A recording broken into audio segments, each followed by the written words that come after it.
Bago matapos ang taon, magsisimula na ang Bataan-Cavite Interlink Bridge. Ang tulay na ito ay 32 kilometro ang haba na tumatawid ng Manila Bay. Sabit. Kung ang biyahe ngayon mula Mariveles hanggang Naik ay umaabot ng 5 oras, balang araw ito ay magiging 45 minuto na lamang.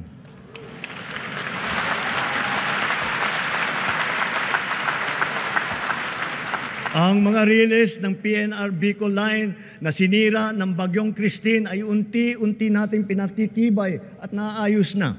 Kasama ang Binahan Bridge. Hindi magtatagal, madadagdagan pa ang haba ng linya na ito at aabot sa Ragay, Camarines Sur hanggang Tagkawayan, Quezon.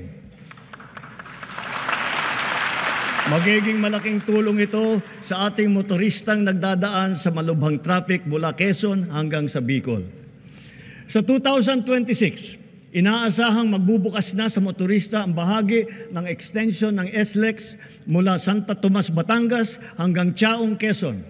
Kapag natapos itong buong proyekto, ang dating 4 na oras na biyahe magiging 1 oras na lang. Kaya inaatasan ko ang DOTR at DPWH na bantayang mabuti ang mga proyekto sa kahabaan ng Quezon patulak ng Bicol at tiyakin tama ang kalidad, matibay at nasa takdang oras ang pagtatapos.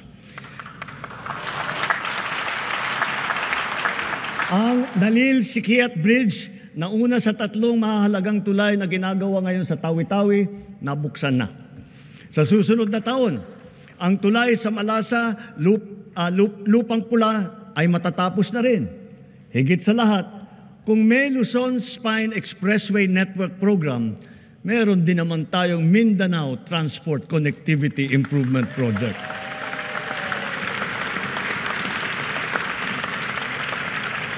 Sa proyektong ito, aayusin natin ang mga pangunahing daan na nag-uugnay sa Cagayan de Oro, sa Davao, General Santos na may haba na 428 kilometro.